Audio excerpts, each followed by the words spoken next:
It is 4 p.m. We're bringing developing news. And the stories behind the headlines. This is Storycon. I'm Regina Lay. I'm Ed Lingao. The headline of this are the House Justice Committee voting on the 2 impeachment complaints against President Bongbong Marcos. Both are insufficient in substance. These are the complaints filed by lawyer Andre De Jesus and the Makabayan Bloc. Both groups accuse President Marcos of betrayal of public trust, although on different grounds that include unprogrammed appropriations in the national budget and corruption and flood control projects. Here's how the voting went earlier this afternoon at the lower chamber. With a vote of 42 in favor of the motion, 1 against the motion, and 3 abstain, the chair therefore declares the impeachment complaint of De Jesus insufficient in substance. With vote in favor of the motion, 7, and those against the motion, 39, with 0 abstention. The chair declares the Masa et al. Impeachment complaint insufficient in substance. That concludes the voting on the sufficiency or insufficiency of substance of the 2 impeachment complaints. If we have no other matter to discuss, we are suspending the meeting until February 9, 2026, 10 o'clock in the morning. Members present are considered informed in today's hearing. Meeting is suspended. And the other stories we're watching this Wednesday, February 4. Senate President Pro Tempore Ping Lacson confirms that the Blue Ribbon Committee recommended the filing of plunder and graft charges against 6 current and former lawmakers in the flood control scandal. Among those named were former Ako Bicol Party List Congressman Zaldico and Senators Jingoy Estrada, Chiz Escudero, and Joel Villanueva. The recommendation was included in the draft partial committee report of the BRC. Meantime, House Majority Leader Sandro Marcos has filed a bill seeking to abolish travel tax. The presidential son said the levy burdens Filipino families, slows tourism growth, and no longer serves its purpose. Earlier, the Ilocos Norte representative also filed a measure seeking to implement a no-work, no-pay policy for Congress members. This would link salaries and allowances to verified attendance and participation in plenary sessions and committee hearings. Former President Rodrigo Duterte's legal team has once again challenged the International Criminal Court pretrial chamber's decision clearing him for trial. His team cited cognitive decline and procedural errors. The defense argued that proceeding with the confirmation of charges hearing while Duterte is unable to fully exercise his rights would contaminate the legal process. The former chief executive's lawyers Duterte's lawyers further claimed that the court ignored critical medical evidence and failed to assess his mental capacity. And Bangko Sentral ng Pilipinas Governor Eli Remolona Jr. says the Philippines is facing a possible return to the Financial Action Task Force or FATF gray list. That is following investigations into the flood control scandal, which involved billions of pesos in funds lost to corruption. Remolona said being on the gray list means the country has deficiencies in combating money laundering and terrorism financing. He highlighted, however, that the next FATF review is not until 2027, giving the government time to address these issues. To be honest, talagang may risk. May risk na mabalik tayo sa gray list. Although we're doing what we can to prevent that. And that's going to be a long process. So we have time to do what we need to do to show the FATF that we're doing everything we can. Medyo matagal yung process na yan. Siguro ang evaluation ng next evaluation natin 2027. So may time tayo na we have time to address all the issues. by 2027, Gov, kaya ba natin ma-address yan? Kaya naman. Kaya naman. Thank you, Gov. And of course, joining us today, our international man of maladies, or is it malice? Mr. Raul Llamas. Hindi na, malis pa. No? Talagang fully agree yung katabi ko sa kanan. Taas ng kilay tuloy yun. Kanan from the viewer's perspective. Ano ba yung kanan ko? Okay. Uy, I just got back. Wala pa akong sinasabi. Oo nga, hindi pa siya nag-warm up eh. Inunahan ko na. Nakaturo ka. Mahirap yung maunahan ka ng principal. Puro ka talaga mali siya. Palo ka ng ruler sa kamay. Wala akong ruler. I should bring a ruler. Oo nga, no? I should bring a ruler. yung talagang mahaba. Yung talagang pag lumagat. Yung kahoy. Oo, yung talagang kahoy. Hindi, mas matindi yung plastic. Mas masakit yun. Baka mabali yung plastic eh. Si Ami, wala pa. si So Ami. we'll bring her in a little bit. Yeah. Correct. And today is a historic day. Amen. I don't know what's happening to both houses of Congress. Let's begin with the lower house, where, of course, the Justice Committee has voted to dismiss the first two impeachment complaints against President Bongbong Marcos on the basis of insufficiency of substance. So, ang voting for the first complaint that was filed by the lawyer Andre De Jesus was 42, 1, and 3 abstentions. And then the second complaint, the voting went 7, 39, and 0, meaning 7 approved it, 39 disapproved it. Sino yung one? Yung nag-no sa first complaint, Sino? I think it was it Congresswoman Rene Co? Hindi. Or I'm not sure. I saw the hands, but the camera didn't pan wide enough Yun to yung show. interesting yung mga kontra. Tapos yung 7 dun sa Makabayan Block. So number one, what this means is Alam niyo yun eh, sino yung 7? the two complaints are dead already in the water, and number two, Nobody can 1 year bar file. na yan. Correct. No one can file. I mean, Beginning people today. can file an impeachment complaint, but that's not going to progress anymore because now there's a 1-year ban Yes. on impeachments against the For president. BBM. So tama nga si Congressman Abante to begin with when he walked out. I know you guys spoke to him yesterday. Diniin natin sa Fearless Forecast. Naka-4 yata tayong Fearless Forecast sa kanya. Buti hindi nagreklamo.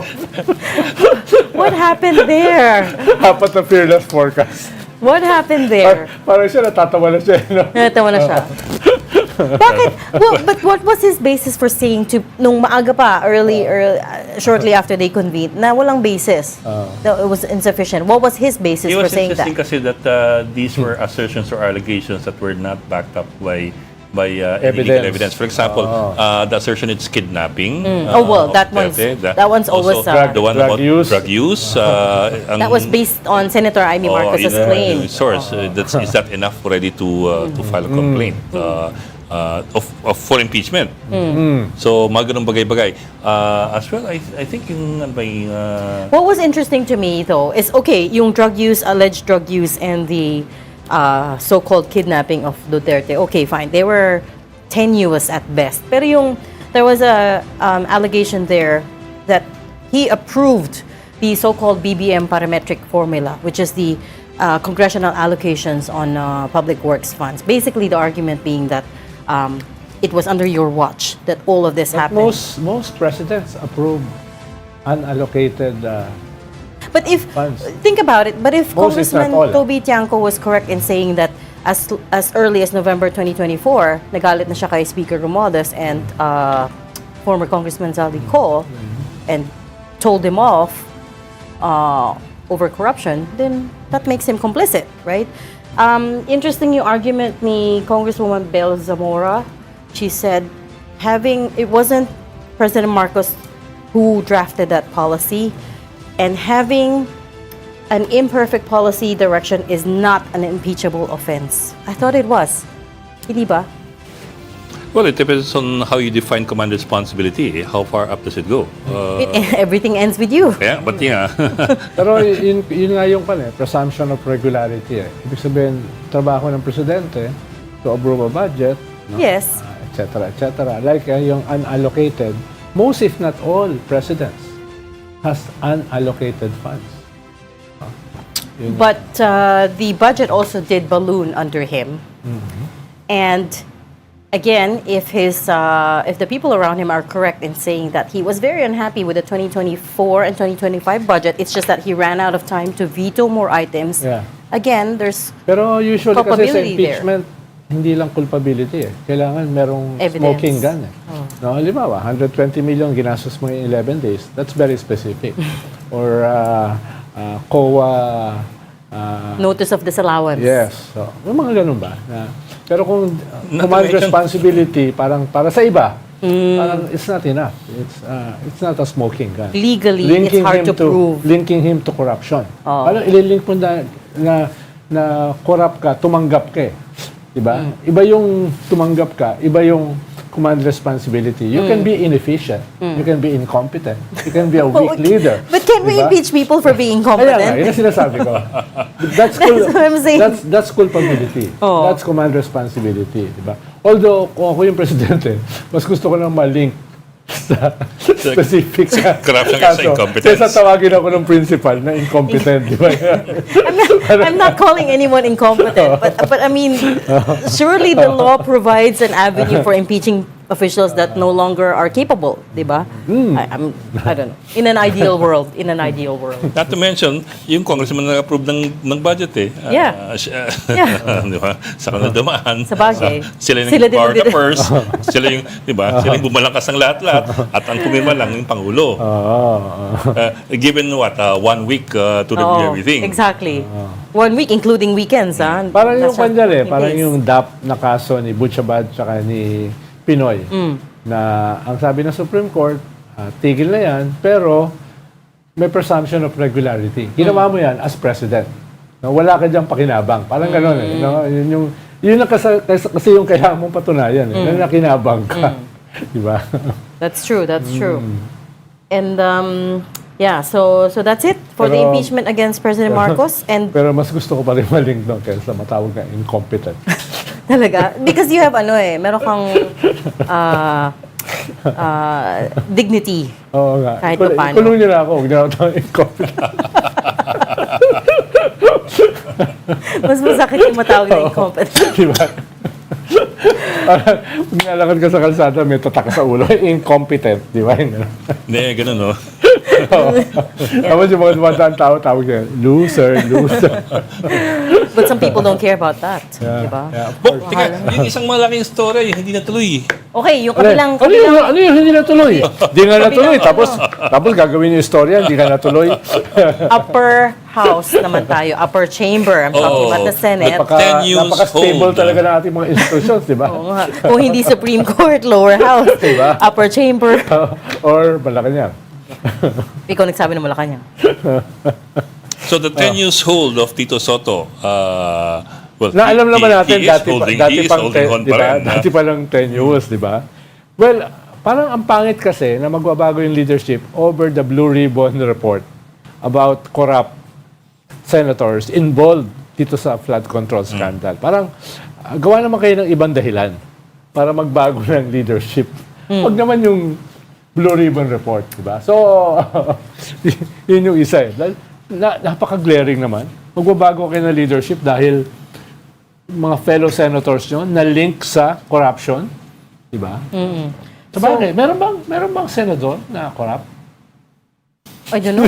Pero yung 15 dati ng majority, mukhang magiging 5. Ang laki ng dami ng tumalon. Well, lahat yan ay rumors. Rumors. Ang problema sa Pilipinas, minsan, yung rumors ay mas totoo. But I think what a lot of people find surprising is, ganun kadali lang yun? I mean, Basta- iba kasi yung lumipat ang 2 o 3, kaya yung 15 naging lumipat ang 4, di ba? Ang 15 naging 11. So, konti lang yung gumalaw dahil may mga nakanti siguro, pero yung 10. Ha? Oh. Say it. Medyo bumaba mo ng konti yung standard. Sabihin mo na. Balik sa kuweba. Kahit malayo sa Reggie, malaki influensya sa akin, Reggie. Balik. Balik sa kuweba. But to recap, for those who don't know, there were rumors of another Senate leadership coup. Rumors? Allegedly. Well, actually, this part, Senate President Tito Soto already confirmed that si Senator Loren Legarda daw was approached to become the new This was SP. yesterday. This was yesterday. And then Legarda told him she is not interested. Yesterday. That she was not interested. And She then would hinabol siya ng mga reporters up all the way to her room in the Senate, and she was very coy. At least to me, it was a little bit coy kasi she was asked, may nakakausap po ba kayo? And she answers, marami naman ako nakakausap every day. Ganon. So we never got an answer about that. Pero late that she would have been the first woman. Senate President. President. Oo nga, no? But late yesterday afternoon, there was a leak of an alleged draft report that the Blue Ribbon Committee was supposed to submit to file to the plenary and discuss in the plenary.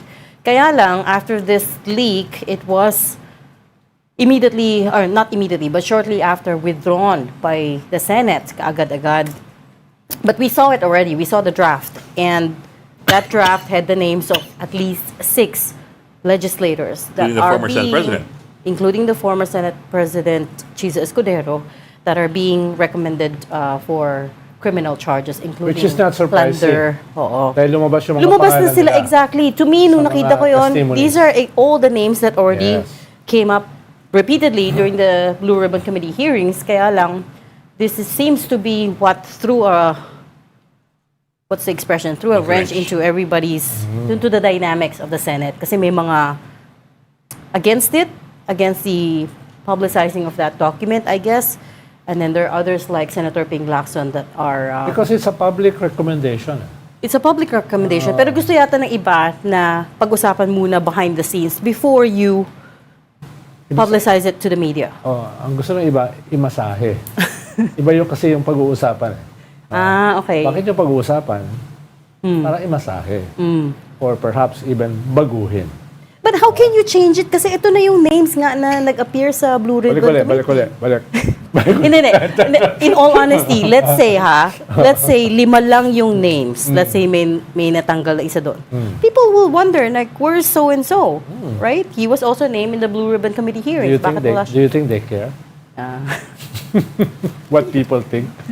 Okay po. Yeah. So one issue is yung Blue Ribbon Committee report. What about the other possible elements? I say possible kasi I don't know if they really are elements here o baka naman catalyst lang yung Blue Ribbon Committee report. For example, the Villards. They're rumored to have also switched sides. Could that be in any way Because they're part of the report. But hindi lang yun eh. Could it also be in any way connected to yung nangyari ng weekend? Well, they're under attack from different vantage points, different angles. So, ang feeling nila ay this government is out to get us in varying degrees. So. The other one being... Pero at the same time, if they think that they're being under attack, then the more they will negotiate. The more there's there's more So, And of course, by that... more pressure for them to Yes. try to But ease up. is it true, though, that they're under attack? Or these are just the, the imagination lang nila. talaga? No, because... Lahat pati valuation. Hindi. pati mga Kasi yung valuation cases, that was diba? not... It started with them. Totoong, I remember this when it became an issue last year.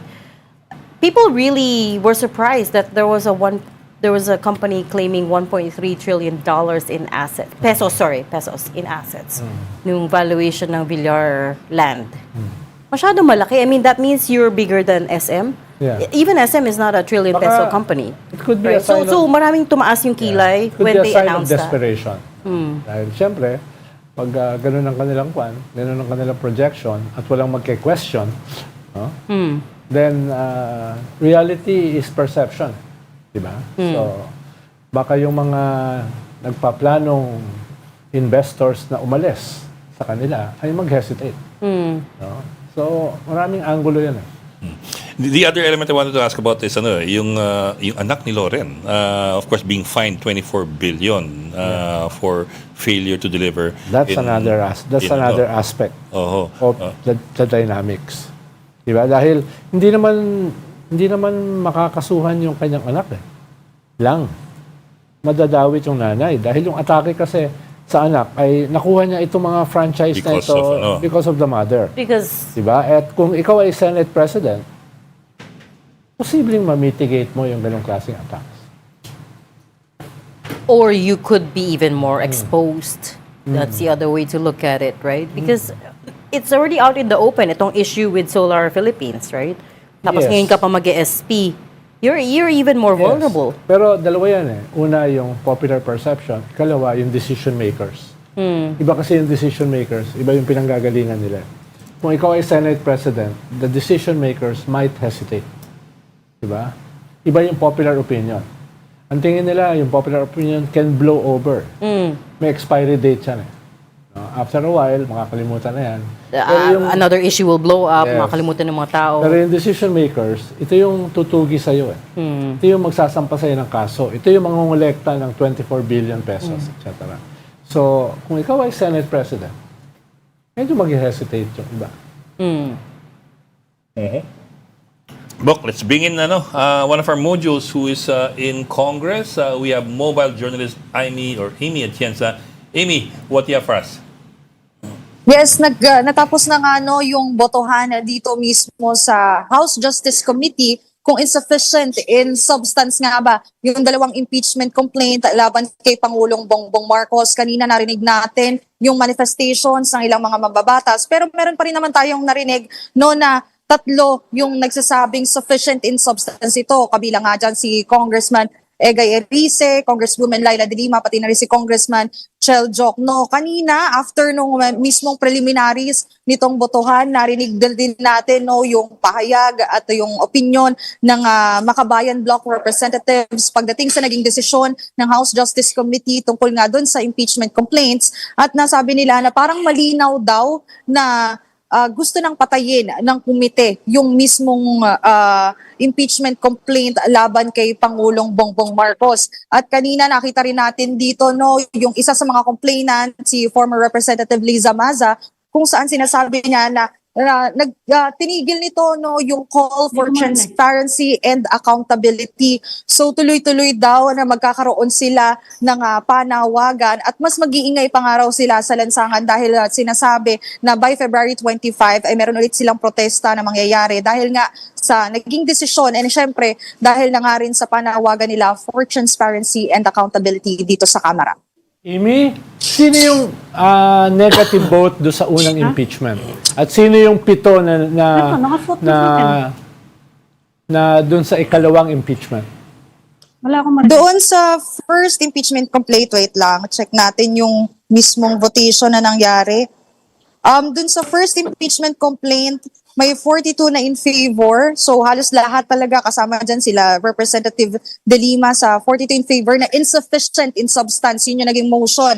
Yung isang against was Representative Jet Nisay kung saan nga siya mismo yung endorser nitong first impeachment complaint ni Attorney Andre De Jesus. At yung tatlong abstain naman dyan ay yung mga Makabayan Bloc Representatives. Doon naman sa second impeachment complaint, meron siyang, ang naging motion sa second impeachment complaint ay kung sufficient naman in substance itong Maza et al. Complaint at 7 ang in favor dyan. Kabilang nga dyan sa 7 ay si Representative De Lima, Representative Jokno, Representative Erice, yung tatlong Makabayan Bloc Representatives, pati na rin si Representative Nisay na silang apat yung endorsers ng mga impeachment complaint na pinag-usapan nga dito sa House Justice Committee. So, bukod sa kanila, syempre may 39 na against at wala namang nag-abstain doon sa second impeachment complaint for its sufficiency in substance.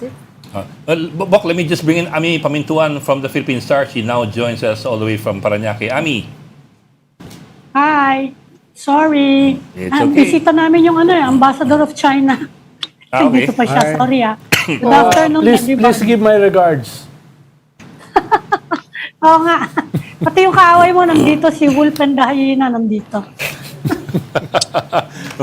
Ami, si Amy is reporting from Congress. Yes. Katatapos, Oo nga dun sa ending ng Justice Committee hearing on the impeachment complaints. So yung Oh, di tama-tama nga yung no, yung sinabi sa atin kahapon ni Congressman Abante, no? Fearless forecast. So, fearless forecast So talaga. the lone person who voted no for the first impeachment complaint was si Nisay, Jet the endorser. Nisay, Congressman Jet Nisay, hindi si Congresswoman Rene Co. To clarify. Pero hindi naman siya unexpected, Ronald? Yung kay BBM naman hindi siya completely a surprise. Yes. Di ba? Actually, nung humingi tayo ng fearless forecast kay Congressman Abante, medyo alam na rin naman natin kung anong sagot. Alam mo na yung sagot. Oo. Because Hindi, lalo na dun sa first, no? The first complaint, lalo na yon. the first In one, fact, yes. The first one kasi brought in issues like the arrest of former President Duterte. Pero yung second, initially, before, sabi, mas may substance daw. So I'm also a little bit surprised. Akala ko nga 8 yung boboto 7. Sino yung Pangulo? Boboto. Hindi bumoto dahil endorser siya dun sa impeachment ni Vice President Sara Duterte. Amy, you said may mga magbabalak na mag-protesta pa rin, no? Kailan? February 20? February 25, 25. which is What did mangyayari naman sa EDSA EDSA. yun That's an EDSA celebration. What are they asking for? Because this is, I presume, final. Anong gusto nila mangyari? Niluto. Well, so far gusto nilang iparinig yung boses nga nung kanilang mga nire-represent na party lists katulad ng ng ACT Teachers, Gabriela Women's Party, pati na rin ang mga kabataan pagdating nga dito sa pagtawag nila sa transparency and accountability at hindi lang naman tungkol dito sa impeachment ni Pangulong Bongbong Marcos dahil kung maalala din natin noong Lunes naman ay nag-file din at nag-endorse itong Makabayan Bloc Representatives ng impeachment complaint naman laban kay VP Sara ulit.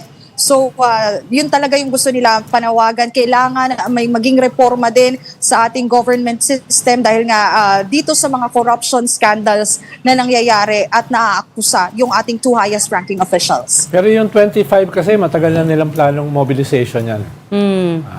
Dahil that's the Tagal na, last year 40th pa yan. anniversary of EDSA. Ang rally nila ay sa People Power Monument ng 10 a.m. sa 25th ng February. Amy, so Yes, yung pero- Inoculated na, no? Hindi na pwedeng filean uli si President Tindahan, sarado na. Marcos. Yes, ano? exactly.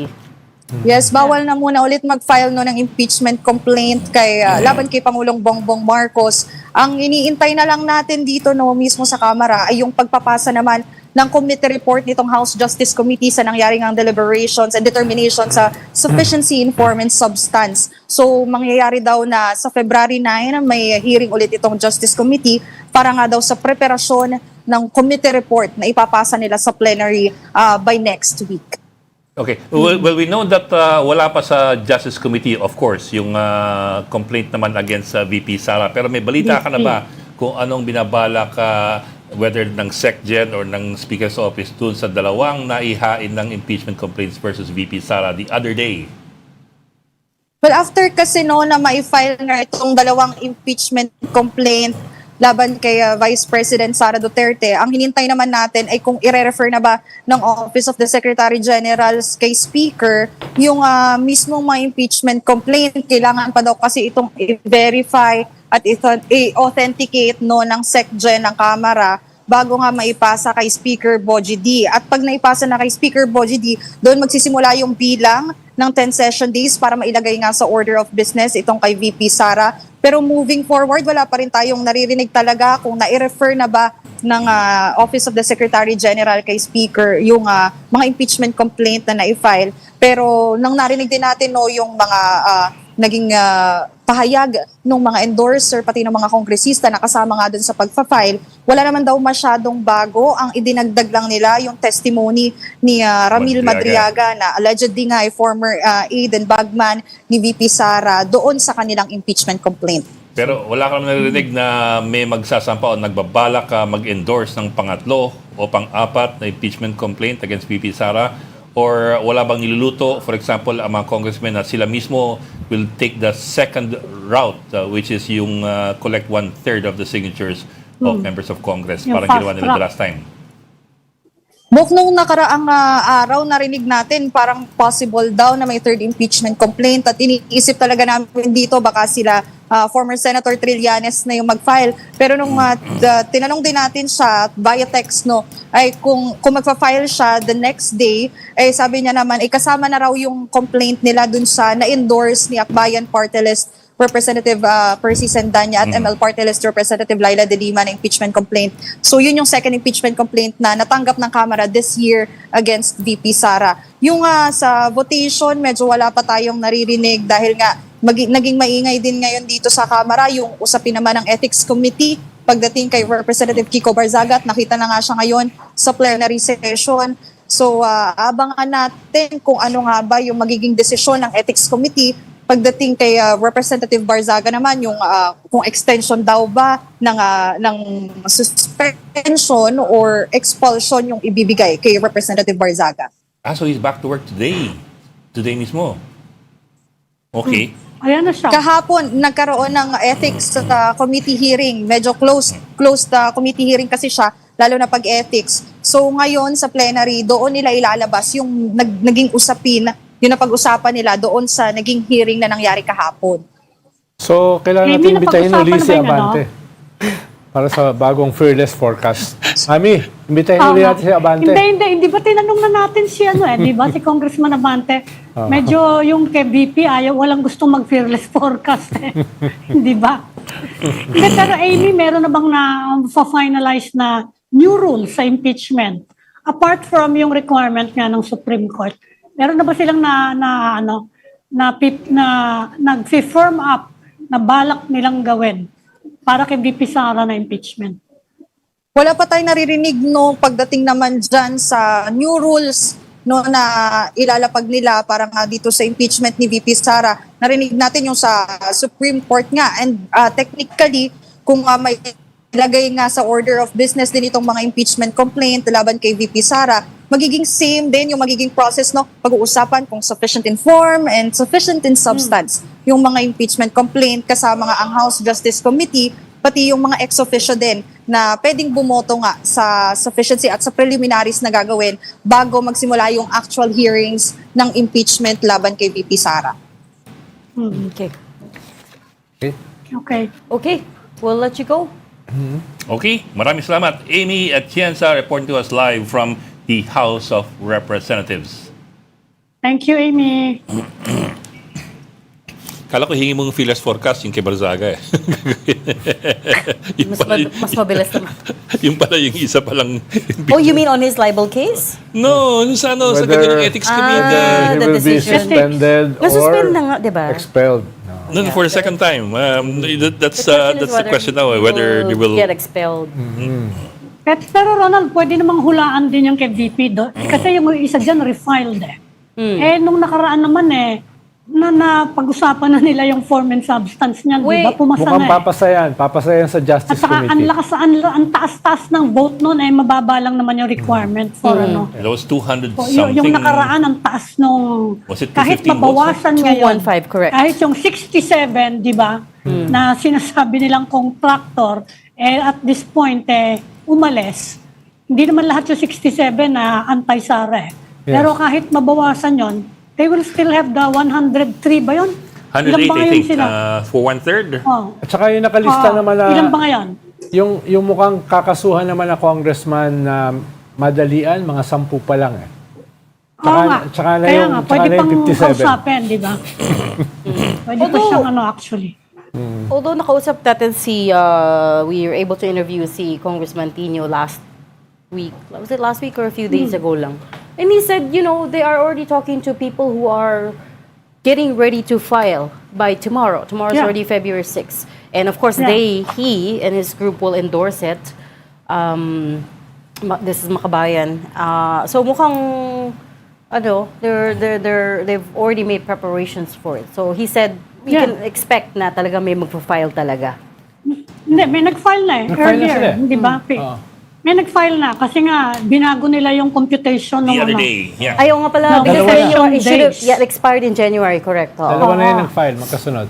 At saka nakipag-unahan sila dahil baka daw sila maunahan ng isang weak complaint that will effectively inoculate the VP That's from true. another complaint Oo. for 1 year. That will trigger the 1-year bar again. Nalimutan nila si Oliver Lozano mauna.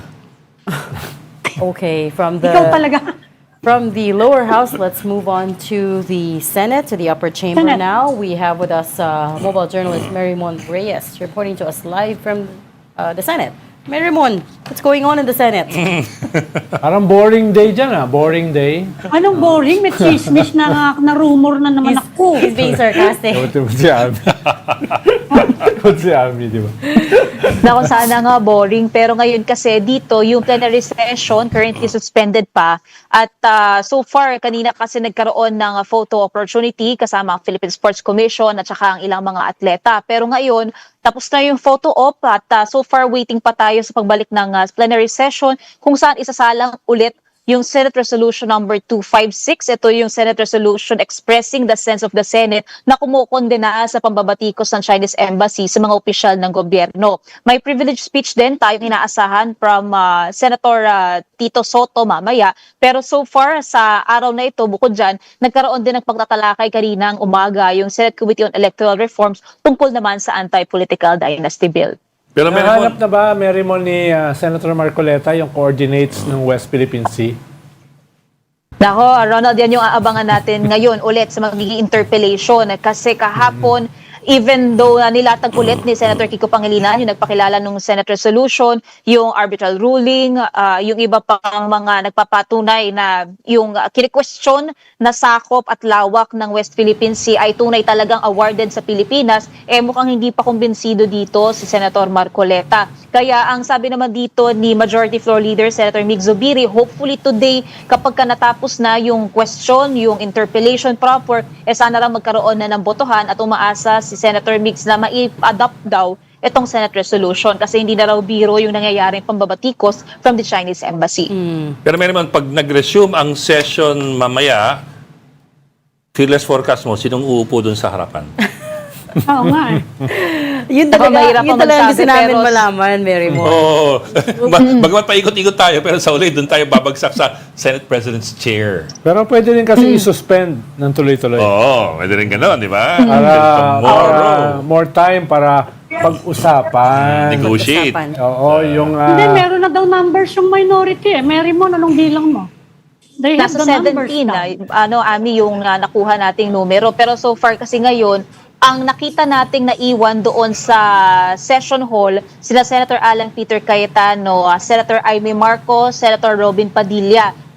The majority in general, wala sila sa plenary hall at mukhang nag-uusap sila. Hindi lang natin alam kung dito sa lounge o sa opisina doon sa likuran ng session hall. Yan kasi yung merong naturang or merong niluluto rather na kudeta na nais palitan yung liderato ni SP Tito Soto. Pero ang huli kasing nasabi dito ni SP kahapon, ang nakwento raw na pag-usapan daw nila ni Senator Loren Legarda, inoffer daw sa kanya ang Senate leadership pero hindi raw siya interesado. Nang sinubukan naman tanungin ng media si Senator Loren nung nakasalubong doon sa may opisina, sabi niya pag-iisipan niya raw yung tanong kasi nababasa niya na nga raw yung mga bali-balita. Pero ang sabi naman kanina ni Senator Erwin Tulfo na panandalian nakausap din ng media, wala raw siyang alam, baka raw kung may usap-usapan from the minority daw yon. At ang alam niya, yung naging meeting kanina ay tungkol doon sa Blue Ribbon Committee report na umikot at ang sinasabi nila SP Soto, nalik kagabi.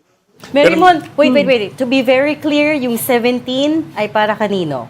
Just so Kay we're- Senator Loren Okay, Legarda, just so we're ang very yun clear. ang lumalabas. Marymon, mukhang 19 yun eh. Yung huli kasi natin nakita, 17 yung 19.5. bilang. But then again, hindi pa rin ito verified nor confirmed until magkakaroon talaga ng formalization sa plenary session. Pero yung sinabi mo na hindi interesado si Loren according to her, that was yesterday's interview, di ba? I'm Kahapon, wondering kay if SP you've been Soto, able to see her today. Kung 19.5, interesado ka.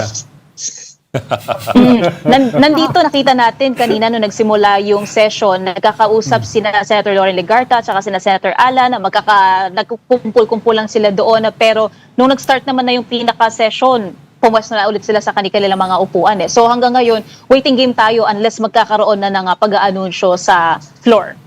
Pero Pero ano yung di ba trigger, Marymon? Ano yung trigger?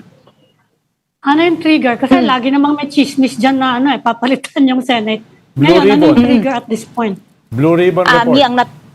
Yan ang natanong natin kay Senator Ping. Kasi doon sa umikot na Blue Ribbon Committee report, though draft siya, pero umuo si Senator Ping na yun. At kinonfirm niya rin kasi na may nakalagay kasi doon na mga pakakasuhan. So may mga kongresista, may mga former senators, si former Senator Bong Revilla nandoon sa recommended charges for direct bribery, plunder, and malversation of public funds. Doon umiikot yung mga recommended charges. Kasama din si Senator Joel Villanueva, kasama rin dyan si Senator Chis Escudero. So natanong ng media kung pagkakunwari ba, hindi nagustuhan or hindi natuwa yung mga senador doon sa nilalaman na pakakasuhan sa committee report, mauuwi ba to sa pagpapalit ng liderato? Kumbaga magkakaroon ng kudeta. Ang sabi dito ni Senator Ping, kung mangyari daw yun at it will cost yung leadership ni SP Soto, part na raw yun ng game. Pero kung dahil daw sa mere committee report, umayaw daw itong mga senador na nag-take part naman daw sa mga pagdinig, he will be taking accountability somehow. Pero hindi naman daw nila napag-usapan ni SP Soto yung possible kudeta. Ang pinag-usapan lang daw nila yung issue na nilalaman lang nung committee report. Wala nag-uusap tungkol sa kudeta. Wala yon. And at the opening of today's plenary, Marymon, there were only, 6 or 7 of them present, right? Do you know where the others are? Marami sila nung sa pagsisimula lang, naging late lang yung iba, pero nakita natin sina Senator Camille, nandoon sila, Senator Lauren Legarda, sina Senator Risa, Ping, Bam, kompleto sila doon sa may harapan, sila Senator Amy, sila Senator Joel. At ngayon lang natin sila nakitang bungi kasi ang naiwan nga lang doon sa session floor, sina Senator Alan, Senator Amy, Senator Robert Padilla. Marymon, meron ka bang na-notice na umalis ng Senado? Ronald, paano umalis? Physically left the Senate. At may mga kinausap. Hindi natin yan napansin. Pero so far sa nakita natin, karamihan sa mga senador. Anong wala? Anong mo? Wala. Baka lang kasi lumabas. No? Pero Marymon, anong mangyayari dyan sa Senate Blue Ribbon Report kung ganyang nilabas na nga ni Ping, in-announce na niya yung mga tao, tapos biglang nagkaroon ng change of leadership. Anong kahihinatnan yung report na yan? Dahil tapos na yung investigation. Basurahan. Ami, ang sabi ni Senator Ping tungkol dyan, kailangan din muna kasing makapag-kolekta ng 11 signatures para rin rumolyo to. Kaya nga, since ang gusto ng ilang mga panel members daw, i-discuss pa yung nilalaman ng committee report at ayon daw sa committee procedures, kailangan daw yun munang gawin. Kaya ang naging bilang na Senator Ping kahapon, dapat 7 na yung pumirma doon sa committee report. Pero may 3 nag-withdraw ng signatures nila, sina Senator Sherwin, Senator JV, Senator Migs, at ang paliwanag ng 3, kailangan pa raw nila ng panahon or ng oras para aralin pa yung nilalaman ng committee report. So naiwan, 4 na lang yung pumirma doon, si Senator Ping, Senator Risa, si Senator Bam, si Senator Kiko. So kailangan sa mga susunod na araw kung sakali makumpleto muna itong 11 signatures, i-root daw ulit ito, pero kung merong gustong baguhin, titingnan ulit, aayusin ulit yung laman ng committee report. And then ang nasabi pa, kung meron daw gustong tanggalin yung pangalan ng mga senador na kakasuhan na nakalagay na doon sa committee report, ang sabi dito ni Senator Ping, kung magkakaroon daw ng takers, ipapasponsor niya raw yung motion na yun. Pero kung sakali magkaroon ng change of leadership, posibleng maapektuhan din, syempre, kung sino yung manunungkulan sa mga major committees, including yung Blue Ribbon Committee. So, unless si Senator Ping yung mariretain, so, posible kung yung direksyon ni Senator Ping as is pa rin, hindi siya magbabago, pero kung sakali magkaroon ng changes sa committee chairmanship dahil nagkaroon ng changes sa Senate leadership, since hindi pa kumpleto rin yung 11 signatures, hindi pa talaga lumalabas yung official committee report, pwedeng magkaroon ng changes sa direksyon din ng mga major committee. Wait, Marymon, can I just clarify? Pero pwede siyang di ba? Pwede siyang mag-submit sa ombudsman ng report of the committee chairman. Di ba? Yan ang Senator Amy, Yan ang sinabi ni unless Senator mapalitan Erwin siya. na baka pwede raw gawin. Oh, Unless mapalitan siya as Blue Ribbon, in which case he's no longer kung the chair. mapalitan yung Senate President. Marymon, can I just clarify something you said? Did you say that si Senator Ping was open to the idea that some names may be struck off that list of yung draft report?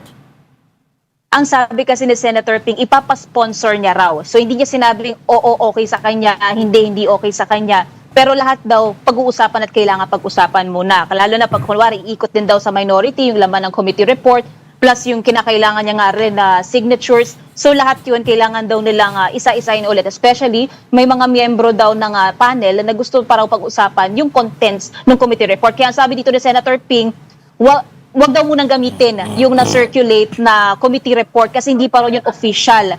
So pwede na rin lang i-disclaim na yung mga ni-report daw o yung mga nilabas, hindi raw yung totoo kasi hindi naman daw yun yung official version ng committee report. Ang huling nasabi rin ni Senator Ping, either today or tomorrow lalabas yung partial na official version ng committee report. Pero from... kasi mga media, labas ng labas eh. Hindi naman official eh. Yung Philippine Star ba yung labas Alam mo, to be talagang we got into a lot of trouble for that, ha? Mahirap na yung ibawiin, di ba, Marymon? Lumabas pa sa mga media eh. Buong araw pinag-uusapan na ng lahat eh. Hindi lang Ano ba, i-withdraw yung mga pangalan na yan? Hindi lang lumabas na. They withdrew Hindi ko it natatawa. a few minutes after they gave it to us. Or at least a few minutes after nakuha ng reporter namin. Tapos, sinabi sa amin na, no, you can't use that kasi hindi pa siya official draft of the committee report. Kaya nga, ano ba naman? Malay mo, mabawasan. Kakamali ka ba sa mga pangalan niya?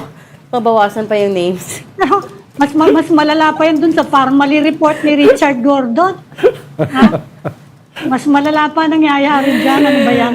Marymon, hold on. I have to toss to a gap first, but we'll come back to you after this. Thank you so much, mobile journalist Marymon Reyes, reporting live from the Senate. You are watching Storycon on One News. We just need to take a very quick break. Please stay with us. We'll be right back.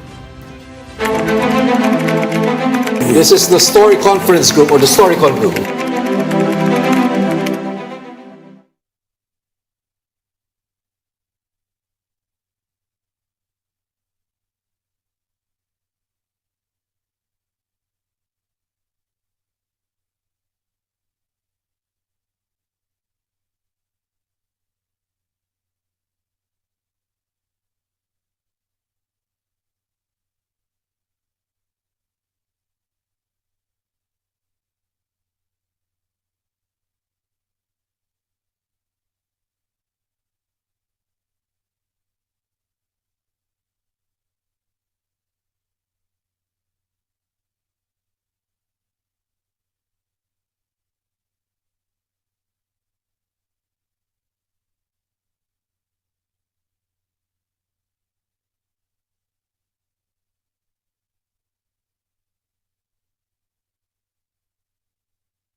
We've got developing news and the stories behind the headlines. Welcome back to Storycon, the Story Conference. I'm Ed Lingao. And I'm Regina Lay, still with us. Ami Pamintun of the Philippine Star and Ronald Llamas, our resident political pundit.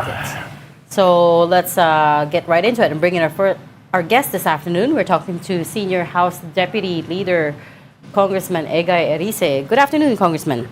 Good afternoon, Kong. Hi, good afternoon. Good Hi. afternoon, Regina, Ed, and and my favorite Ronald Congressman. Llama. Bakit siya yung favorite? Actually, hindi ko alam kung positive yung pagkakasabi o negative. Parang may hint. Hindi, Parang may hint of sarcasm. Yan. Sarcastic yata tayo, sarcastic. hindi. Paborito ko talaga yan. Ganun ba? Favorite ka talaga. Paborito niyang kadebate. Oh, sir, I guess you might as well say it's dead in the water na as far as yung impeachment against against BBM is concerned. And also, in effect, the one-year bar starts today. Pero Kong, were you Yes. expecting otherwise na iba yung resulta? No. No, kasi it's a number game. Pero akala ko, Yeah. numbers game yan. Pero ang akala ko makakalusot sa substance kasi doon sa aming rules, talaga namang may substance. Hindi pa naman dapat i-appreciate yung evidence. So, tingin ko, nagkamali yung committee pagdating doon sa determination of substance. Dahil definite naman yung rules pagdating sa determination of substance. Ano yung argument na majority against the sufficiency in substance? Ano yung main argument nila during the deliberations? Hindi ko maunawaan kasi ang lagi nilang ginigit ang walang personal knowledge, lahat naman yan walang personal knowledge. Pagka gano'n ang giniit nila, pag lahat ng mga impeachment, karamihan naman dyan walang personal knowledge. Tapos sabi nila yung walang ebidensya, wala pa nga doon sa ebidensya. Kailangan maipakita muna na yung mga allegation, prima facie lang naman dapat yung determination. Mga allegations will lead to certain violations of provisions of Constitution within the yung mga reason for impeachment. Like para sa akin kasi maliwanag yung betrayal of public trust.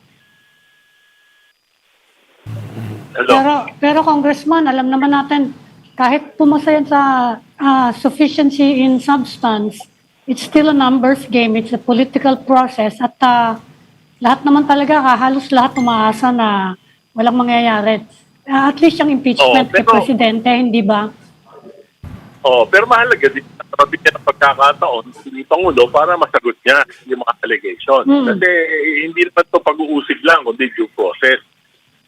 Hindi naman ito hindi lang para sa nagrereklamo, para din sa Pangulo. Kasi magiging laging issue sa kanya itong mga bagay na ito na hindi niya sinasagot. Diba? Kung sinagot niya dito sa proseso, kung nasagot niya ng maayos, wala nang problema. At siyempre, pinaka-importante rito na liwanagan ng mga Pilipino dahil karapatan naman nilang malaman kung sila'y pinabayaan o pinagnakawan.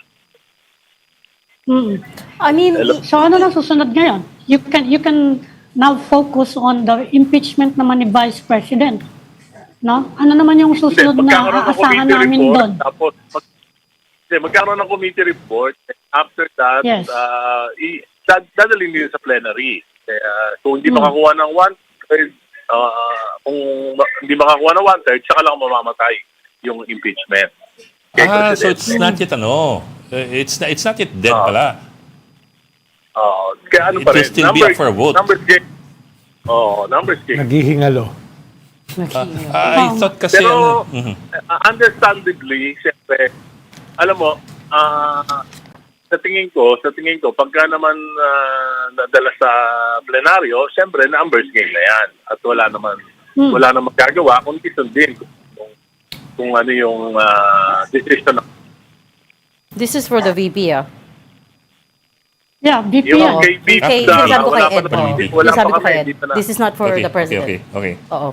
Pero I was gonna say, Congressman Erice, I mean, as early as last week, you already felt that it wasn't gonna progress, diba? Yung impeachment against the President. You already felt the numbers weren't there. Yeah. Yeah, alam ko naman na walang numbers. Kaya lang, akala ko, dahil sa rules namin, maliwanag naman yung parameters in the appreciation of sufficiency in substance.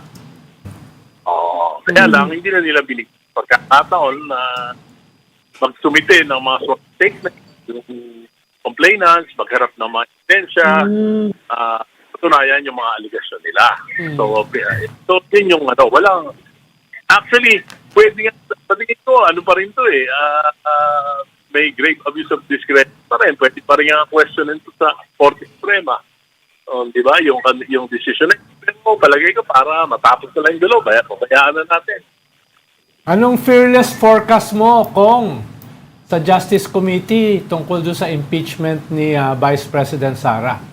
Tingin mo ay katulad doon kay PBBM, mamatay sa Justice Committee, or tingin mo papasa? Fearless forecast lang. Ang tingin ko, mga pag-uusapan na matagal. Palagay ko, bibigyan nila i-declare nila na may sufficiency in form and substance. So, pag natin substance, makikirin. Yung mga allegations, ebidensya, tapos tatagal. So, parang magta-trial dito si Vice President Sara, ilabas yung mga allegations, ilalabas yung mga paratak sa kanya. So tingin mo Kong ay papasa sa Justice Committee? Baka hindi. Sa Justice Committee baka papasa, pero pagdating sa plenary baka hindi na makakuha ng 106? 130. Oo. Tingin ko gagawin so para pahinaan si Vice President Sara at pagka depende siguro kung talagang humina baka alusot para makapag-trial sa Senado kasi tingin ko tinitingnan din ng mga politiko tinitingnan namin papasa ba ito sa Senado kasi kung hindi papasa sa 2028 election may epekto ito bawat tatakbong kongresista. Baka may makipagpustahan sa'yo dyan. Na? Kung papasa sa plenary. Hindi naman ako nakikipagpustahan. Pero Congressman, kung malakas ang ebidensya. Depende yan sa resulta nung hearing. Nung hearing sa Justice Committee, kung magkaroon ng mga matitibay na ebidensya, Sigurado ka ba, Kong, na depende yan dun sa ebidensya at saka sa discussion sa Justice Committee? Or depende yan sa political decisions ng mga congressmen? Hindi.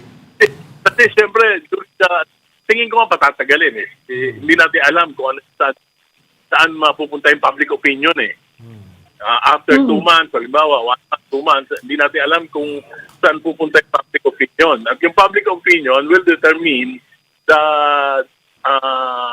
yung magiging mga desisyon ng mga kinatawan. Palagay. Why does public opinion...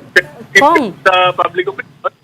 why does public opinion matter here? I mean, you just have to, number one, judge it based on the merits, the substance of it, and then pagdating sa trial, then judge it based on the evidence at hand, right? Why does public opinion play a part in this? Yun nga yung tanong ko Yes. Political calculation. Siyempre, Mga politiko yan They are politicians. Siyempre, So you're saying, Congressman, kung matindi yung kung matindi yung ebidensya, pwede. Pwede. Or it can go both ways, sir. Kasi, for example, if VP Sara Duterte's numbers are really high by the time they take it to a vote, is that what you mean? It also depends on the public opinion? That would sway. Well, kung malakas yung ebidensya, I think yung public go against VP Sara.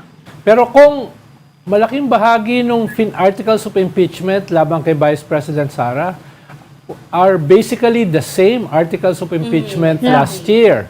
At karamihan sa mga congressman ngayon are the same congressmen last year. Yeah, so, mahirap naman mag-invoke sila ng evidence dahil ito na yung evidence last time Baka nagka-epiphany. Although to be fair, hindi pa natin nakikita. Pero alam mo, yun nga, yan ang dipa nila. Kasi during the discussion sa committee, may mga sinabi na mga to justify the lack of substance, di ba? Yung insufficiency in substance. So may sinabi sila. So dapat hindi sila maging double standard. Kung ano yung standard nila kay Presidente, dapat din yung maging standard nila kay Vice President.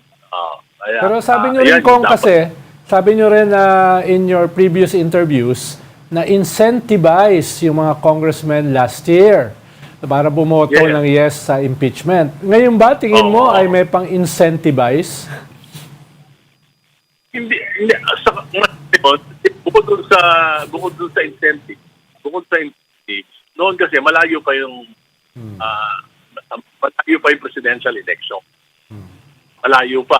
Posta, kita naman natin na talagang elections ay nabigyan ng malalaki mga congressman, nabigyan ng maraming ayuda at hindi pa nila iniisip 2020.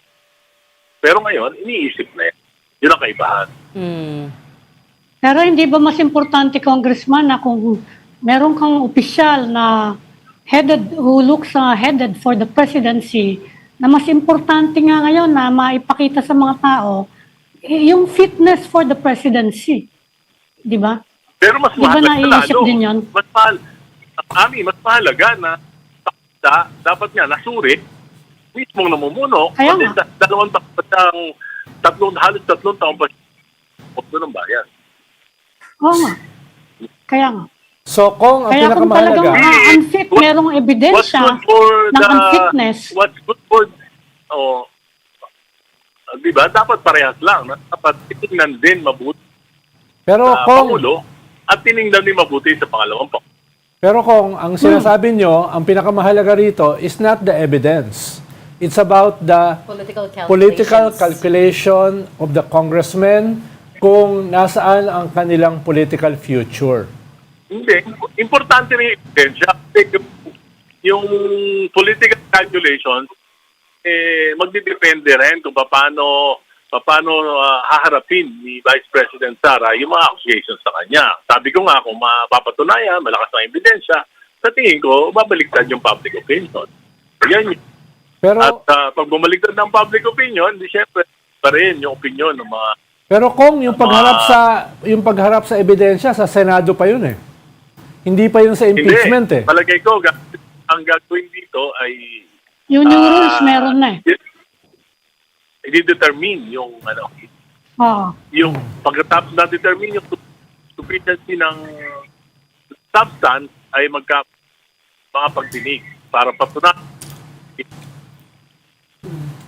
Pero kung parang preliminary investigation para bang po itong impeachment sa Kongreso basically the full-blown trial only occurs in the Senate. Palagay ko, yun ang gagawin dito. Magkakaroon matagal na trial dito. Mas matagal. Siguro magpapatawag pa ng mga witnesses. Pagkatapos, saka palang magdidepende ngayon kung dadalhin pa sa Senado o hindi. How does the Supreme Court's decision last week change the calculation as well? And in terms of, especially in terms of how the House will approach the possible impeachment? Siyempre, may rules naman kami. Diba? May sarili kaming rules and we can amend our rules provided that it will adhere to the provisions of the Constitution. Kung magkaroon kami ng rule na talagang gusto pa ng mas mahabang hearing para ma-determine, palagay ko wala namang. Ano na yung stage ng rules na yan? Meron na bang nagda-draft? Meron na ba kayong indication kung ano yung magiging changes sa rules? Wala pa. Hindi na hanggang ngayon. But you're Pero gonna yan be na nga, running out parang of time, magpe-preliminary, na sila. Parang may pre-trial na sila. Yan ang isang pagbabago. Oo, parang pre-trial, parang gano'n. Pero dito kasi kay na-dismiss na on the basis of insufficiency of substance. So hindi na pa sa pagdinig Pero Congressman, yung ibang mga ebidensyang pinipresenta dyan, actually are based on your own congressional investigation kay Vice President Sara noong 2024. Madali bang talikuran siguro, yan ng mga congressman? Siguro, palagay ko, uulitin nila yon, i-rehearse nila yon. Palagay ko, yun din yun. Ngayon, siguro, ang kaibahan, may pagkakataon na may pagkakataon na kapag sumagot si Vice President. So, ang fearless forecast nyo kung ay papasa sa Justice Committee, pero hindi papasa Yes. sa plenary. Depende nga sa presentation. Hirapan sa plenary. Okay. Okay, we'll leave that there for now. Thank you so much for talking to us again. That was House Senior Deputy Minority Leader, Congressman Egay Arice. Salamat, Kong. Thank you, Congressman. Thank you, sir. Thank you.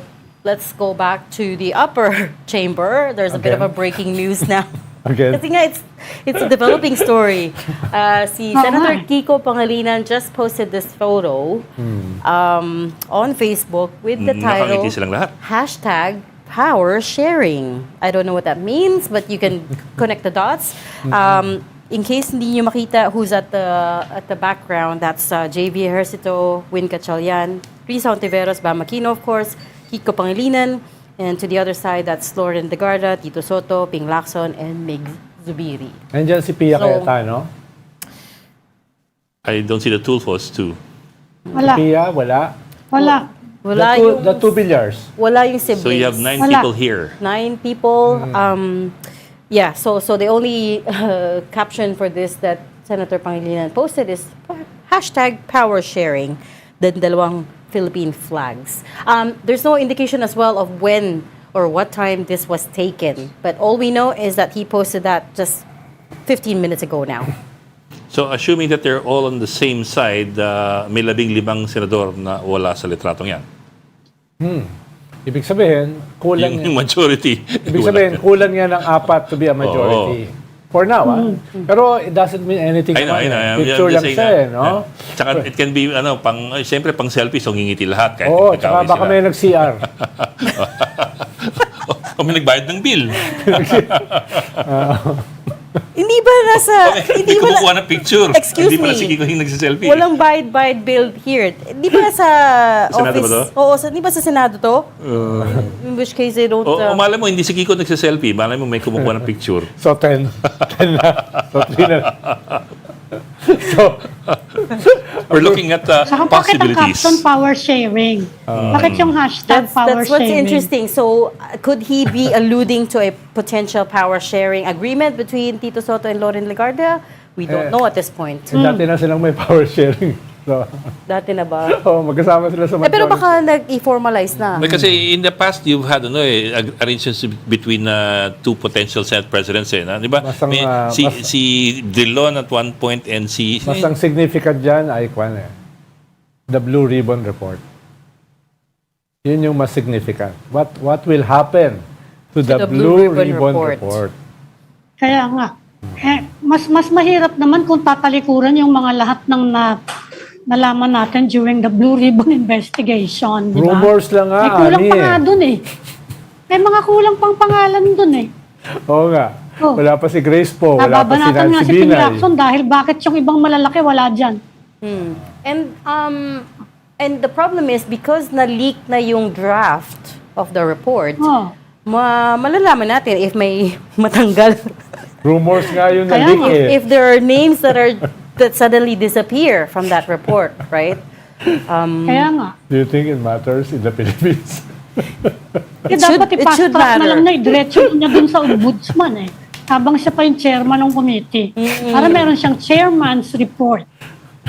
If ever man magkaroon ng Senate leadership change once again, I just want to point out that if it does become Senator Lauren Legarda, she would then be not only the first female Senate president, but also the 5th under President Marcos. Pero napakapagit ng itsura niya, na?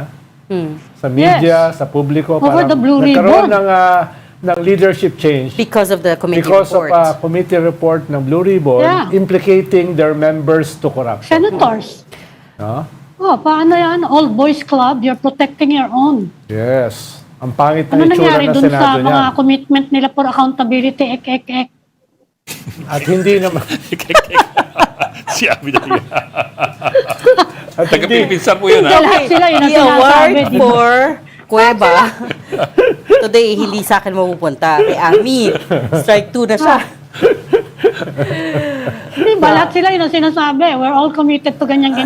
That's true. It's all rhetoric. But the Senate, of course, has a history of protecting their members, right? Yeah. All chambers naman. All chambers. And at least naman, Especially they will be spared by the ombudsman kung sakasakali. Ano?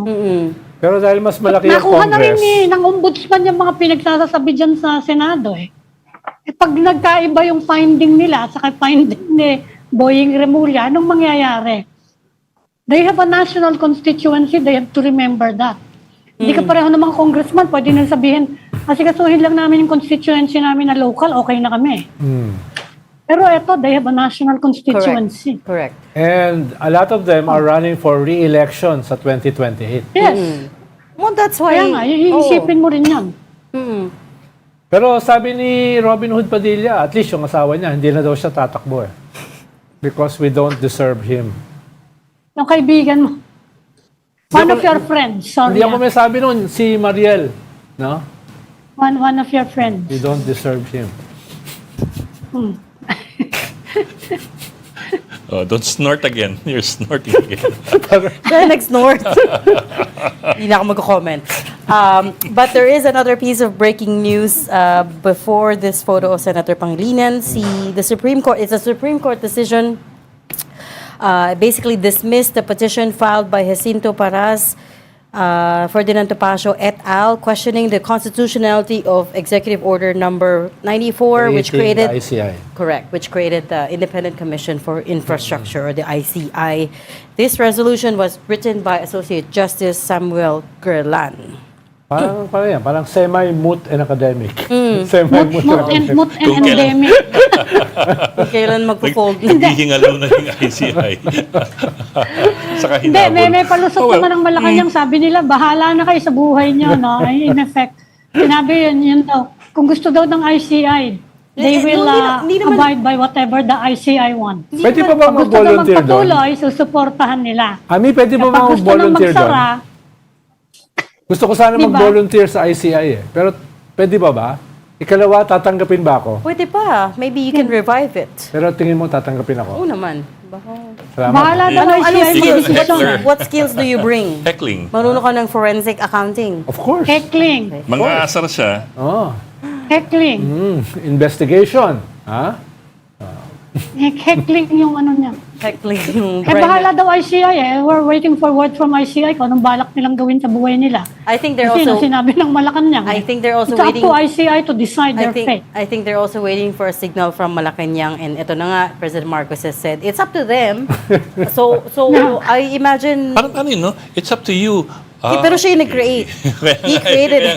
Paano? Ikaw yung Pero nag-issue ng independent PO. ka eh. And he promised... Oo nga. Independent ka. Ano yung sabihin ng independent? Wala akong pakialam.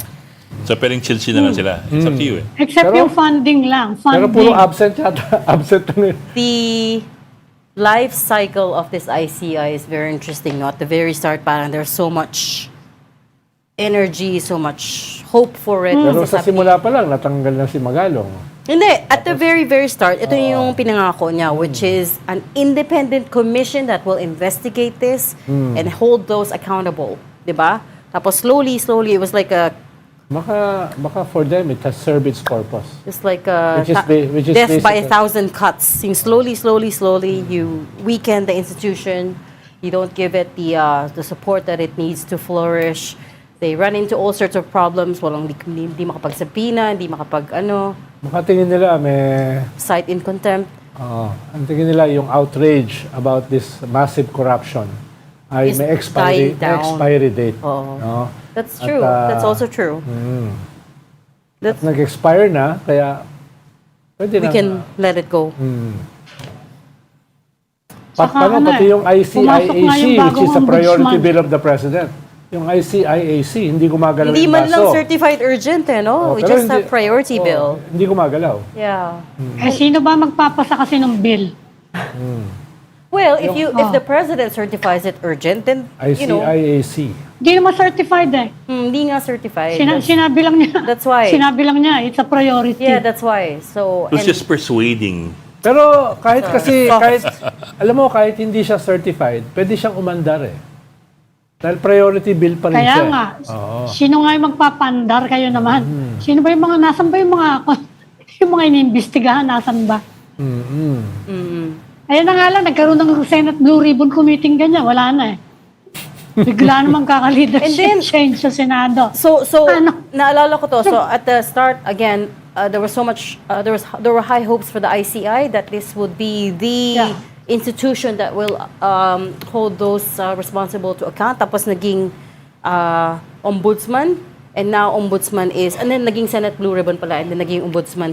But now the ombudsman is running into all sorts of challenges as well. Hindi nila makuha yung SALNs. And that's the House. President Marcos's answer there is he doesn't want to, he's wary of executive overreach in terms of empowering the ombudsman to, although there is a law, right? That says the ombudsman has the power Code to of investigate. Oo. Wala siyang he's not the repository of the SALNs kasi ng Congress. But he should have the power to access them if there is probable if there's a formal cause. Investigation. Oh, if there's probable If there's a cause. formal investigation, he can. Subpoena. Exactly. Pero kung naghahanap ka pa lang ng sino ba kakasuhan ko dito, hindi siya basta-basta pwedeng manghingi. Although he can ask, of course. Susulat naman daw siya kay BOJD. Let's see kung ano kalabasan ng sulat niya. Kasi si BOJD has already released his SALN. Correct. Si Ombudsman Remulla is writing to Speaker BOJD to settle this issue. But again, we don't know where that's gonna end up. Uy, wala na raw tao sa plenary. Saan nagpuntahan itong mga to? Wala yan. Aling plenary? Lahat sila kumakain ng... Kaninong plenary? Sa Flash Senado. you a picture of the Senate right now. It's empty. Media na lang na yata naiwan. Baka lahat sila nagmimerienda ng turon. Buti pa kanina, nagkaroon Mga ng nagmimerienda. Eucharistic celebration Andun sa sa merienda Congress. ni Kiko, yung may groupie sila. Yan, nandun yung kabila. Meron din sa kabila. Buti pa kanina, Ami, nagkaroon ng Eucharistic celebration sa Congress. Oh. Nagdasal sila ron. Lagi naman nagdadasal doon kapag umpisa ng di ba? Maybe we can take Merrimon live as well. If nandun pa siya sa Bishop plenary. Sinense ang nag-hold ng mass. Tapos merong mga 10 na pare. Are you saying they all Is went that to a hear good mass? sign or a bad sign? Hindi, marami. Pero hindi siya exorcism, Kwan siya. Oo nga, yun ang tatanong ko sana, exorcism ba yan? Eucharistic celebration. No? So good yun, good. Kaya marami... Tulong ba yun kung saan? Sino tinutulungan ba? Ha? Siyempre, si Speaker Tulong ba yun BOJD for... nandun. We are also trying some of the senators to try to get them on the phone to speak to them about what's going on. But clearly, Pustahan, wala mo. Magsasalita. wala pang 5:30, wala nang tao sa plenary hall. Something is up.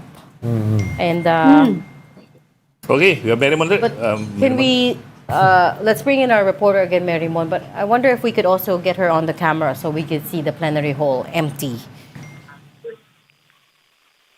Hello, good afternoon sa inyo. Sa ngayon, TV pa rin suspendido yung plenary session ngayon. At kanina, huli kasi natin nakita si Senator Robin Padilla, Senator Amy Marcos, Senator Alan Peter Cayetano, saka si Senator Camille Villar. Pero ngayon kasi, wala pang laman yung session hall. At pero ngayon, isa-isa na pala silang nagbabalikan. So nakita na natin dito ngayon, kapapasok lang, Senator Bam Aquino, pati si Senator Kiko Pangilinan. So mukhang tapos na yung kanilang pag-uusap sa lounge sa likuran ng session hall. Bo. Do we have any idea, Merrimon, where they all went? Dapat kasi kanina yung pag-suspend ng session dahil nagkaroon ng photo opportunity sila sa mga atleta at saka sa Philippine Sports Commission. Pero Pagkatapos kasi nito na nakita natin na yung mga senador ay lumabas sila at nag-usap-usap pa sa lounge dito sa Senado. Pero yun nga, ang nakita natin, ang naiwan sa most of the time na nakita natin suspended yung session hall, na natili doon sa session floor sina Senator Alan. Pero later on nakita natin, wala nang naman yung session floor at ngayon lang sila ulit nagbabalik-balikan. Wala pa nga lang tayo nakukuha ng impormasyon kung tungkol saan ba yung kanilang napag-usapan. Basta sa huli nating pagtitingin, dalawa kasi yung inaabangan natin sa pagbabalik ng session. Una, yung pagsalang ng Senate Resolution number 256, yung kumukondena sa pambabatikos sa Chinese Embassy, o kaya naman, baka naman tungkol ito sa sinaturang nililutong kudeta na layong palitan ng liderato ni Senate President Tito Soto. FYI, Marymon, mukhang safe na si Senate President Tito Soto. And you got this from? Tingnan ko. Kaya nag-post na si Kiko. Mukhang safe na siya. Although hindi pa natin alam yung mga nangyari para siya ay maging safe. Pero mukhang safe na siya. Katulad ni Jinggoy, safe na. No? Na hindi pa pala safe. Nakikita nga natin ngayon. Pero malay mo, tomorrow is another day. Pero for now, safe Yun na nga siya. yun eh. Tomorrow's another day. Pero for now, the majority held. Meron, I suppose Pwede you saw ba? the picture, no? Yung nilabas, yung pinost ni Kiko Pangilinan na Kiko. may hashtag power sharing. Nakangiti yung siyam na senador kasama si Loren. Actually, ngayon nakikita natin itong si Senator Loren Legarda na nakatayo doon sa podium kung saan tumatayo ang Senate President at mukhang magbabalik. Nag-resume yung pag-resume ng session, ang nag-anunsyo si Senator Loren Oh, ayan na. Legarda at tinawag ng Madam President ni Majority Floor Leader Senator Migzubiri. Oh, okay. Oh, so Okay, so mali si Ronald. There is something going on. Can we cut to the Senate feed, please? Uy! Okay. Uy! President, nice to see you on the.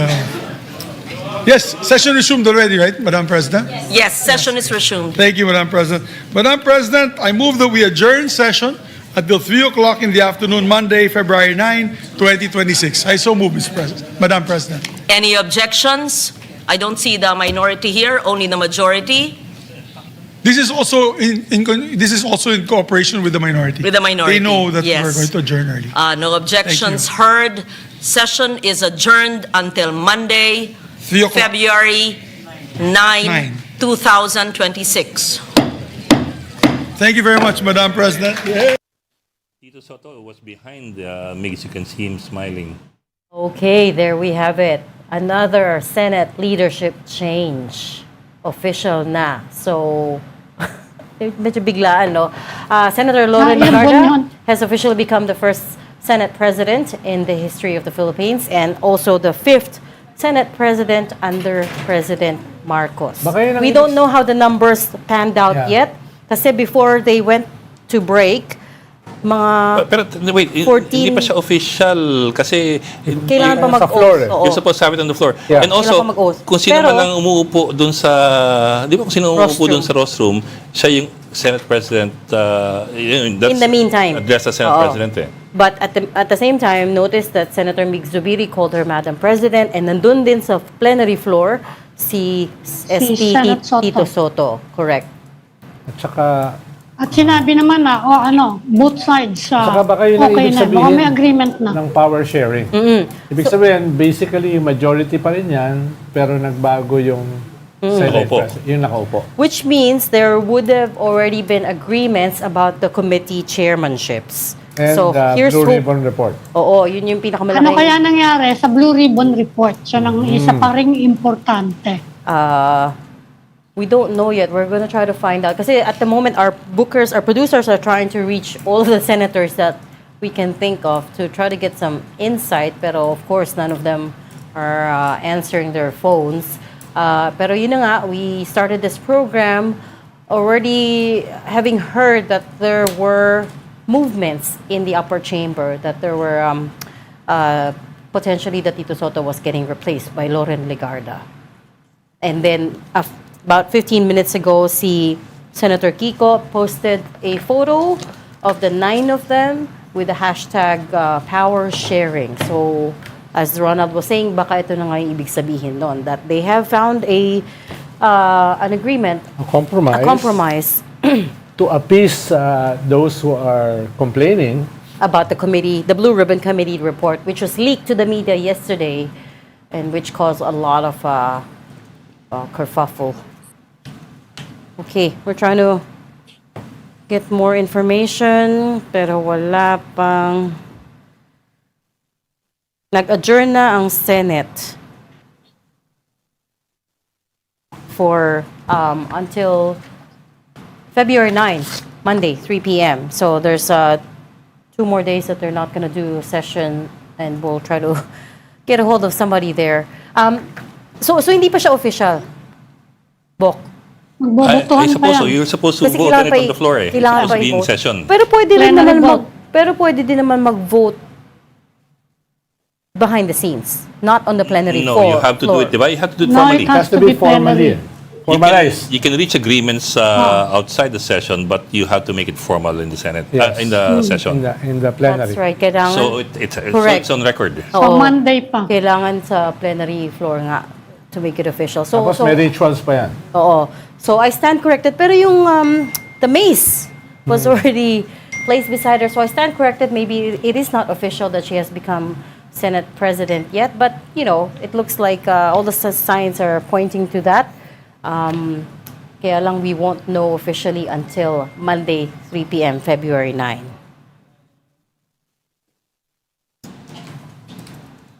Okay. What else do we know? Baka meron kang ka-text dyan na may alam. What happened there? What happened there? So yung as Politics. 17 yung last count mo. Sabi ni Politics. Merrimon, 17 yung last count niya that supported a Loren Legarda Senate presidency, Babago right? kasi. Babago yan eh. Depende sa mga nego, quid pro quo eh. Diba? Pero nakita mo kanina yung picture, kulang yon, 9 yun eh. Merong, di ba? 50 na majority. So, merong 6 na wala. Tama ba yung addition? 6 plus 9. Yes. Hindi ko rado lang. Baka mali. Papagalitan ako ng principal.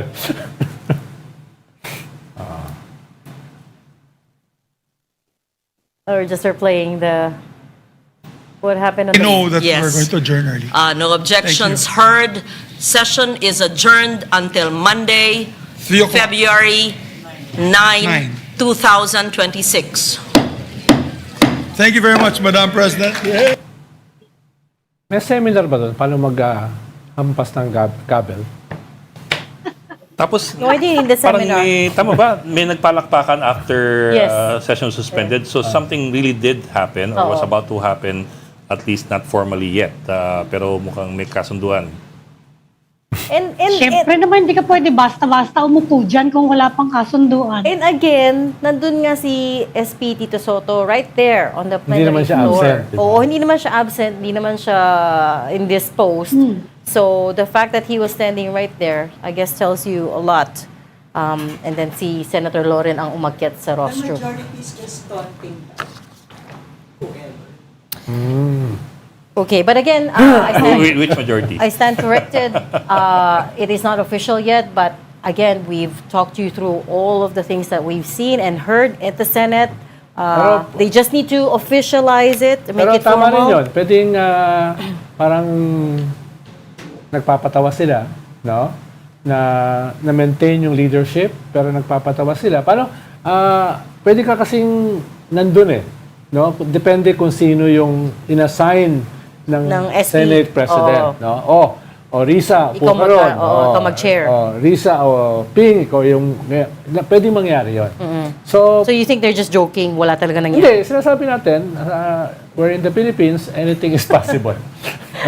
Or baka naman, oo nga, that could be a possibility too. Diba? Maybe Parang, they just wanted to end on a cliffhanger. Or to keep us kinikis nila sa mukha ng mga platters. Oo.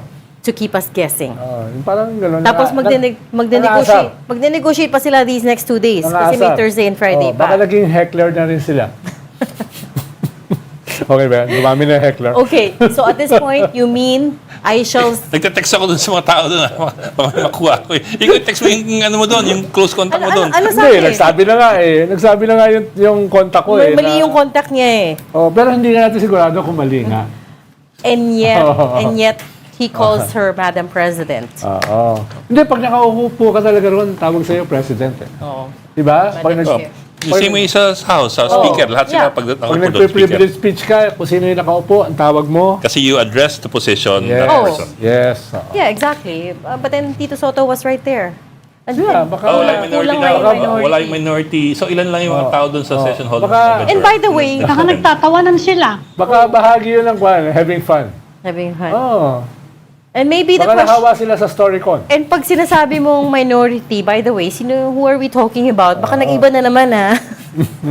The majority and minority compositions, we don't know. Ano, the very fact na wala yung minority ron, di ba? Paano kung may change of leadership? Oo nga eh. Pakitaan. Tatawanan sila eh. Pakitaan eh, no? Oh. Pakitaan ng... Tatawanan sila eh. Saka nagpalakpakan eh.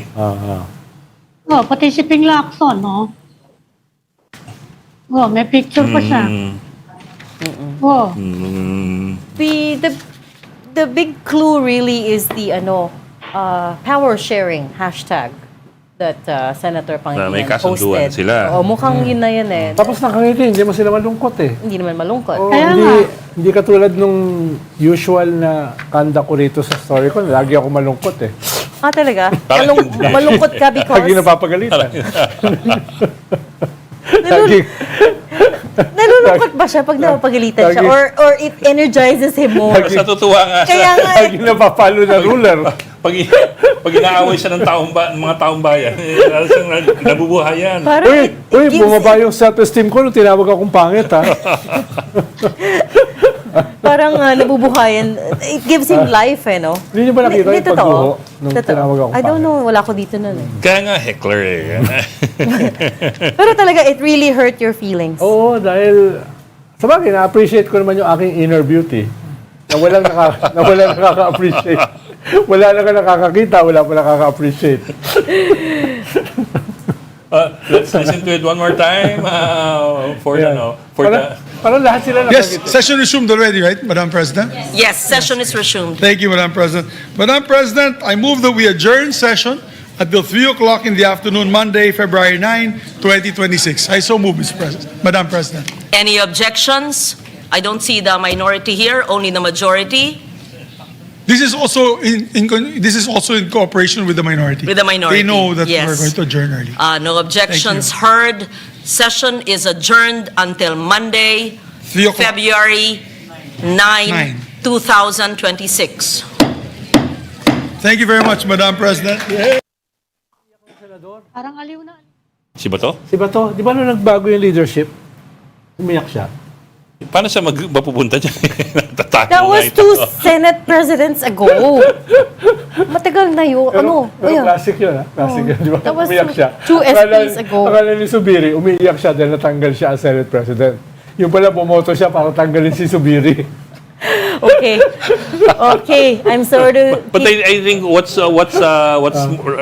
notable here is wala nga yung minority, and even Lauren said the minority is not here. At saka parang walang malungkot. But sabi ni And Migs, they're all laughing, actually. They're all with the laughing. agreement of the minority, sabi ni Migs, don't forget. As if it says a lot. The minority, clearly, they napagkasunduan na. There is an agreement here. Okay. But I'm sorry for jumping the gun and saying that official na that Lauren Regardo is Senate President. But we'll find out for sure on Monday when they resume session at 3 p.m. And I'm sorry Wednesday pa lang Kaya nga may 2 extra days pa. But they might be talking about the intricacies. Marami nangyayari dito pag weekend. Hindi pa weekend eh. Hump day pa lang eh. I'm sorry to leave you Ikaw guys. ang mahilig sa weekend. Weekend muna bukas. I'm sorry to leave you guys with a cliffhanger, pero yun nga. As of now, as of this moment, I'm gonna call Tito Soto Senate President pa rin. Okay? Until it is official and they voted on the plenary. Correct. At karamihan ng sources, ang sinasabi, Senate sources, tsaka other sources. Sinasabi, wala pa rin change sa leadership. Or there's an agreement to share Hindi. Or Kahit may agreement ng power sharing, ang sinasabi, wala pa rin change sa Senate presidency. For now, For now. sa almost all possible sources sa centers of power. Ano tayo kasi nasa labas tayo ng power. Sila nasa center. Kaya nakikibalita lang tayo. Kailan ba nasa labas ka ng kuweba? Oo. Okay, thank you so much for staying with us throughout the show today and all this major news, breaking news. That was Ami Pamidon, Editor-in-Chief of the Philippine Star, and Ronald Llamas, a resident political pundit. Join us again tomorrow at 4 p.m. for Storycon. I'm Regina Lay. I'm Ed Ligao, kapatid. We are One News, all sides, all the time. This is the Story Conference Group or the Storycon Group.